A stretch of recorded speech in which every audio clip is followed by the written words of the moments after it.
아멘.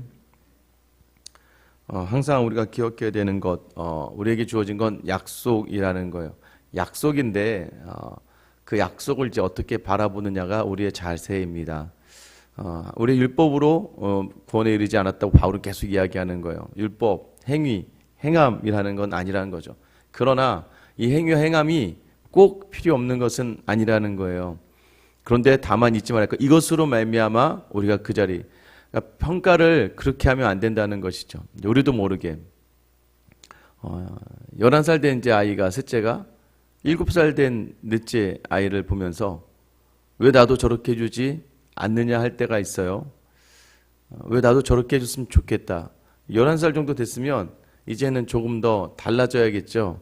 무엇을 향해서 달라져야 되냐면 그동안 자신이 받았던 사랑과 자신이 받았던, 그러니까 아빠 엄마에게 받았던 그 사랑을 기반해서 좀 성장해야 되는데 17살, 18살이 되면 조금 더 달라져야 되는데 20살, 30살이 되면 조금 더 달라져야 하겠죠.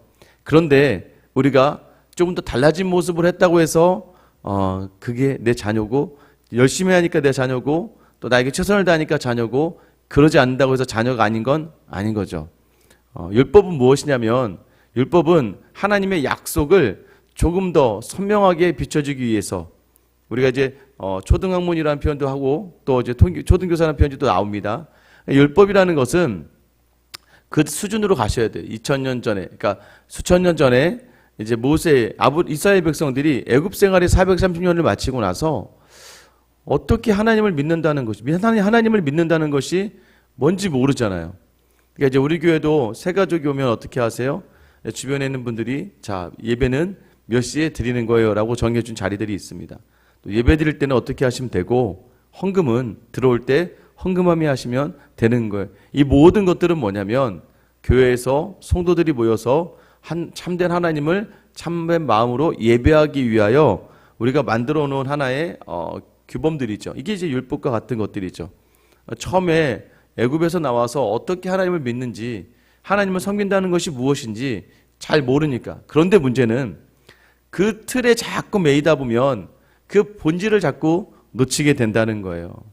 내가 이제 7살 아이가 아버지가 좋아하는 건 뭐냐면, 자기가 치워놓은 거, 자기가 어질러 놓은 걸 자기가 치우기만 해도 이 아이는 참 예쁘고 잘하는 거죠. 근데 중요한 건 거기에만 몰입되어 있어서 항상 그게 다인 것처럼 생각하면 안 된다는 거예요. 항상 중요한 건 무엇입니까? 그것을 하던 하지 않던 항상 그 아이 마음속에 자기가 아버지의 자녀이고, 또 하나는 무엇이에요? 그 아버지를 기쁘게 하기 위해서, 또 때로는 무엇이에요? 아버지의 사랑받는 사람으로서 내가 무엇을 해 나가는 것. 그러니까 시간이 흐르면서 성장해야 되는 것이죠. 그게 바로 우리에게 주어진 성화의 자리들입니다. 거기에 묶여 있으면 어떻게 돼요? 그래서 제가 지난주에도 말씀드렸지만, 성도는요, 끊임없이 공부하셔야 돼요. 끊임없이 배우셔야 되고, 끊임없이 예수 그리스도를 알기에 노력하셔야 됩니다. 이전에 내가 그 다라고 생각했던 것들이 이 율법이 될 수 있거든요. 예전에 이것이 다, 나는 성경, 뭐 자랑이야? 난 성경 30독이야. 난 하루에 2시간씩 기도해. 여러분, 2시간씩 기도하는 게 대단한 일입니다. 정말 참 쉽지 않아요. 은사예요. 성경을 30독이나 1년에 한다는 건 말도 안 되는 거죠. 그러나 중요한 건 뭐예요? 그것을 왜 하느냐? 말씀을 그냥 읽는 것이 나의 목표가 되어버리면, 내가 그냥 기도 2시간 하는 것이 나의 목표가 되어버리면 어떻게 돼요, 여러분? 나중에 그거 하지 않으면 어떻게 해요? 화를 내요. 하루에 2시간 기도하는 사람이 오늘 2시간 기도할 시간을 못 얻잖아요. 바빠서, 여기 바쁘고 자녀들에게 치이고 상황에 치여서 2시간 기도하지 못하면 어떻게 돼요? 화를 내요. 내가 2시간 작정하기로 했는데 그거 못했으니까 불편하고 답답한 거예요. 교회 생활이 그러면 안 되는 것이죠. 오늘이 안 되는 것도 하나님께서 만들어 가시는 계획 안에 있다는 걸 기억해야 된다는 거죠. 바울이 오늘 이야기하는 게 무엇이냐면 15절에, 형제들아, 내가 사람의 예대로 말하노니 예를 한번 들어보자. 사람의 언약이라도 정한 후에는 아무도 패하거나 더하거나 하지 못하느니라. 약속이 있다는 거예요. 하나님의 약속이 있는데 사람도 약속을 정하면 변경하거나 또는 약속을 패하거나 달라지지 않는데, 16절, 이 약속들은 아브라함과 그 자손에게 말씀하신 것이다 라고 이야기해요. 꼭 이것이 뭐예요? 그 자손들이라 하지 아니하시고 오직 한 사람을 가리켜 내 자손이라 하셨으니 곧 그리스도라. 여기서 말하는 이 표현은요, 바울은 지금 이 헬라어로 스페르마틴, 그러니까 이게 단수로 이야기해요. 그런데 이 히브리어로 구약 때 쓰여진 자손이라는 단어는 짜라라고 해서 이제 단수나 혹은 복수로 사용될 수 있습니다. 창세기 12장 7절부터 해서 이 아브라함과 내 자손이라는 표현들이 많이 나옵니다. 창세기 12장 7절에 보면 여호와께서 아브라함에게 나타나 이르시되 내가 이 땅을 내 자손에게 주리라 하신지라. 이 바울은 어떻게 이야기하냐면 아브라함에게 주신 것은, 아브라함에게 자손을 많이 주겠다는 것은 결국 그 자손이 우리가 생각하는 사람들이다, 여러 자손들을 이야기하는 것이 아니라 그것이 바로 한 사람을 가리키는 것인데 그것이 바로 그리스도다. 그러니까 하나님은 아브라함에게 네가 자손이 많아지고 번성하고 크게 될 것, 여러분 이건 1차적인 거죠. 눈으로 보여지는 것이지만 이게 하나님의 마음에서는 뭐예요? 내가 아브라함에게 하나님께서 약속을 주셨다는 거예요. 약속. 복이 되는 약속. 그 복이 무엇입니까? 아브라함의 표면적인 자손들이 그 자손, 앞으로 오실 그리스도로 말미암아 복받을 인생들이다라고 작정하신 그 약속이 있다는 거예요. 그러니까 하나님이 아브라함에게 약속을 주셨는데 그 약속대로 우리도 마찬가지 그 약속의 자녀로 부르셨기에 우리가 아브라함의 자손이라고 불려지는 것이고, 이 모든 것이 딱 한 사람, 오직 그리스도를 통하여 완성된다는 것을 이야기하는 거예요. 그래서 무엇을 이야기하냐면 아브라함에게 주신 약속이 430년 후 모세가 출애굽하면서 만들어진 율법들로 말미암아 사실 이게 율법이 문제가 아니라는 거죠. 여러분, 경찰이 문제겠습니까? 경찰이 문제가 아니라 경찰이 공권력을 사용해서 어렵게 만드는 게 뭐예요? 사람이 죄를 범하니까 그렇게 되는 것이죠. 하나님의 율법이, 하나님께서 주신 것은 다 선하신 것이죠.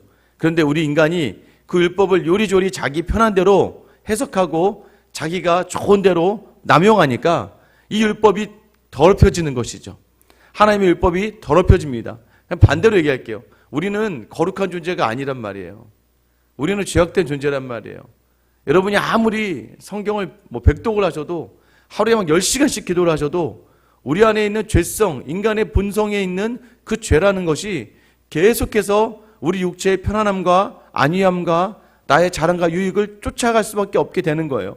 그래서 하나님의 말씀을 받아도 이 말씀을 어떻게, 심지어는 우리가 주어지는 말씀을 통해서도 여러분들이 여러분 편한 대로 다 적용하잖아요. 그렇죠? 저는 자유하십시오 그랬더니 정말 자유하더라고요. 완전히 신앙을 내팽개치고 자유하게 생활하면서 나 예수 믿어 하면서 교회 나오지 않는 사람들도 있더라고요. 때로는 어떻게 해요? 그 율법으로 말미암아 열심을 다하여 복을 받으라고 이야기하면 정말 그 열심을 다하다가 복을 받는 자리에서 어떻게 다른 사람을 평가하고 판단하고 그러니까 네가 안 되는 거야 라고 이야기하면서 하나님이 가장 싫어하는 자리로 나아가는 게 바로 우리의 모습인 거예요. 우리도 모르게 하루에도 수십 번을 남을 판단하고 비판하고 그러면서 자기는 아닌 것처럼 그래도 나는 이 정도면 됐지라고 생각하는 교만과 자만 덩어리가 바로 우리의 모습 아니겠습니까? 그래서 우리에게 주신 것이 뭐예요? 율법 앞에서 야, 우리가 역시 죄인이구나. 우리는 안 되는구나.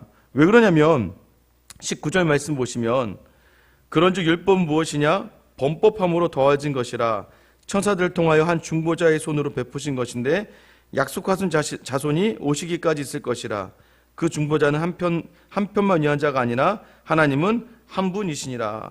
여러분, 율법이 범법하여 더러졌다. 이것이 바로 아까 제가 말씀드린 거죠. 우리 인간으로 인해서 더러워질 수밖에 없는 것. 그리고 또한 이 율법이 전달되어지죠. 천사를 통해서 먼저 중보를 감당하는 모세에게 전달됩니다. 그런데 모세에게 전달된 이 율법이 완전된 것은 아니죠. 그러나 완전함을 따라가는 것, 언제까지예요? 그리스도가 오시기까지. 그러니까 중보자는 뭐예요? 양쪽을 오가면서 하나님 앞에서 또는 사람 앞에서 하나님을, 하나님 앞에서 사람을, 중간에서 있는 자리인데 모세가 예수 그리스도의 상징으로서 먼저 그 역할을 감당하며 하나님의 말씀을 받아 전하는 그 말씀도 사실은 뭐예요? 이 말씀이, 여러분 모세의 한계를 인정하셔야 돼요. 모세가 아무리 하나님의 말씀을 받아 적어도 제가 말씀드렸잖아요. 지금 제가 한 10분 정도 여러분의 설교했단 말이에요. 여러분 이 내용 다시 한번 여러분 글자로 한번 적어보세요. 제가 막 여러분에게 전달했던 내용들을 한번 적어보란 말이에요. 제가 이야기한 그대로를 다 적으실 수 있겠어요? 또 적으신 분들만 다 똑같을까요? 각자 다 다르잖아요. 그러니까 하나님은요, 인간의 한계마저도 하나님의 뜻으로 사용하시는 분이에요. 그러니까 모세가 하나님께 받아서 글로 적어요. 십계명도 적고 여러 계명들을 적었단 말이에요. 그러나 모세 안에 불완전함이 있어요. 근데 그것이 완전해질 때가 언제입니까? 율법이 완전해지려면 예수님이 오셔야 돼요. 그리고 우리에게는 언제 그 완전한 율법을 받아들일 수 있냐면 예수님이 오셔서 우리 안에 성령을 부어주셨을 때. 왜냐하면 모세가 기록한 그 책은 모세가 스스로 적은 게 아니라 모세가 성령의 감동으로 말씀을 적어 나갔기 때문에 여러분 성령의 감동으로 그것을 바라보지 않으면 여러분 그 자리의 모든 것들이 인간적일 수밖에 없고 헛될 수밖에 없다는 거예요. 그리고 오늘날 구약의 모든 것, 어떤 분들은 그런 얘기 하잖아요. 구약은 폐하여진 것이다. 구약에 있던 모든 절기와 구약에 있던 모든 것들은 이제는 예수 그리스도로 말미암아 폐기되었다가 아니에요. 없어졌다가 아니에요. 예수 그리스도로 말미암아 더 그 모든 것들이 온전하게 드러나게 되었다는 것이 바로 우리의 생각이라는 거죠. 성경으로 읽지 못했던 구약의 그 많은 말씀들을 이제 성령의 감동하심을 읽어 나가니까 창세기, 출애굽기, 레위기, 민수기, 신명기가 예전에 믿음 생활하던 사람들에게는 자신들을 올가매는 거였어요. 신명기의 말씀들 뭐뭐 하지 마라, 뭐뭐 해라, 뭐뭐 하지 마라, 뭐뭐 해라.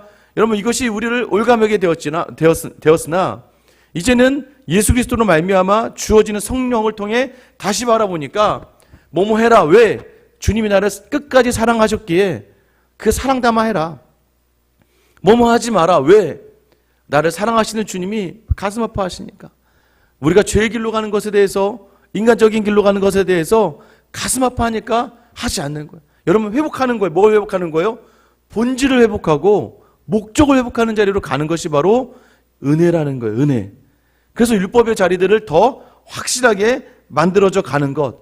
그래서 모세로서는 불완전하였으나 그리스도 다시 오시는 그분으로 인하여 모든 것이 완벽해지는 것. 여러분 그래서 오늘날 우리가 서 있는 모든 자리도 마찬가지예요.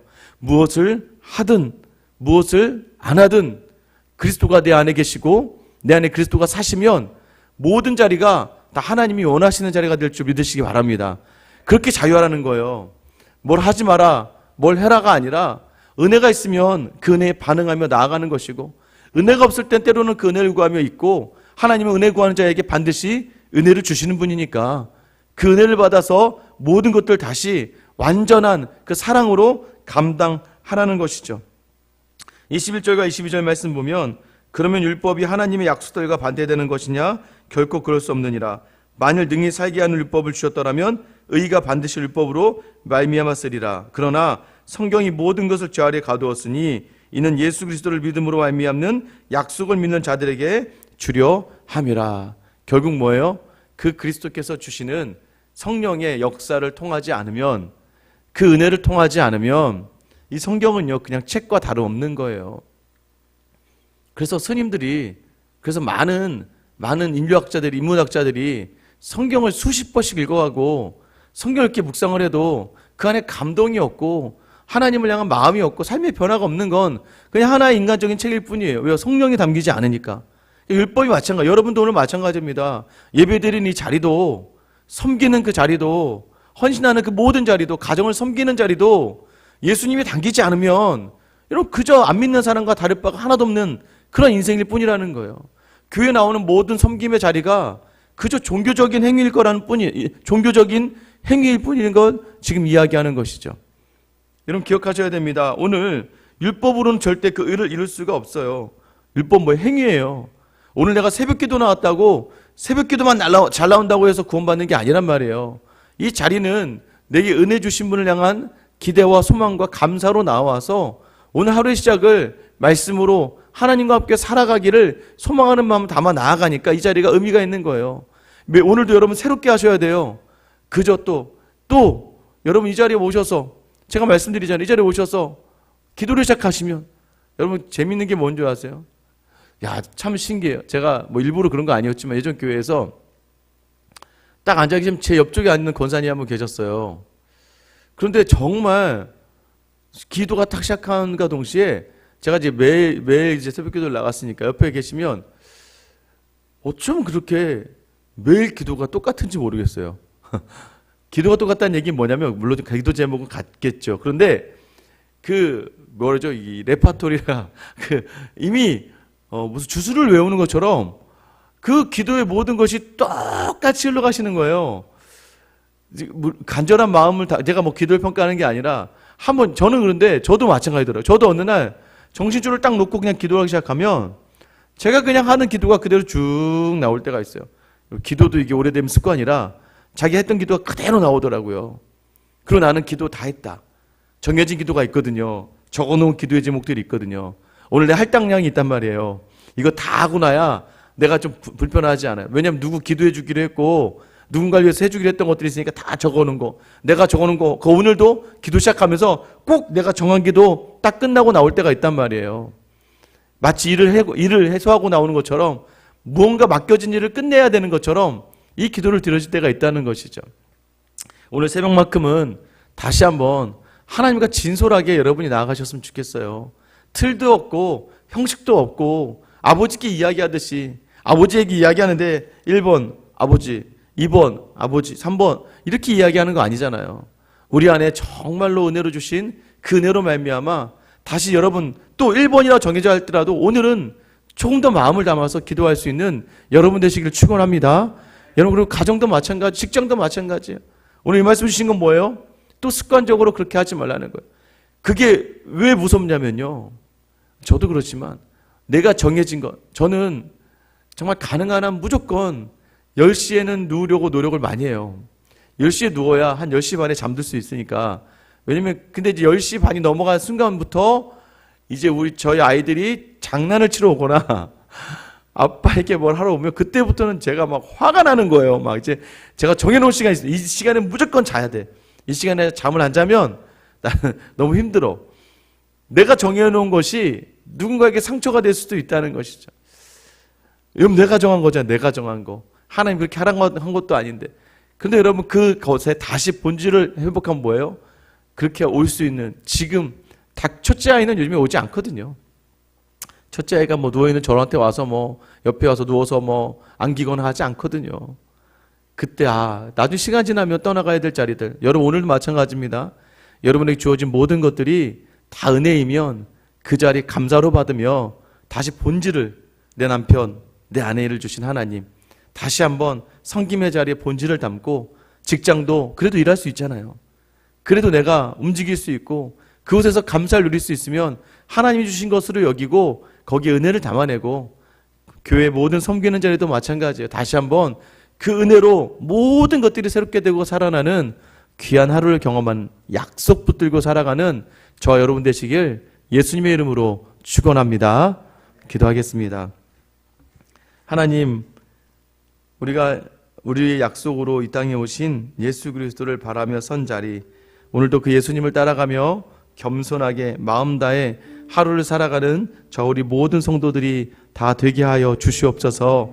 하나님, 신앙의 자리로 시작했다가 다시 습관으로 멈춰진 곳이 있습니다. 하나님, 은혜로 시작했다가 다시 나의 행함으로 멈춰진 곳들이 있습니다.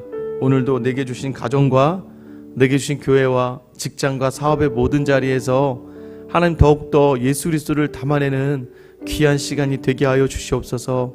그래 하나님 습관적으로가 아니라 또한 그 가운데서 내 뜻대로 되지 않아 분을 내는 자리, 억울한 자리, 아쉬운 자리가 아니라 하나님으로 말미암아 오늘 모든 자리가 새로워져서 하나님 오늘 모든 자리 속에서 일하시는 전능하신 하나님을 경험하는 우리 모든 성도들의 하루가 되게 하여 주시고, 주님 이 새벽 간절한 기도의 제목을 마음에 담아 드립니다.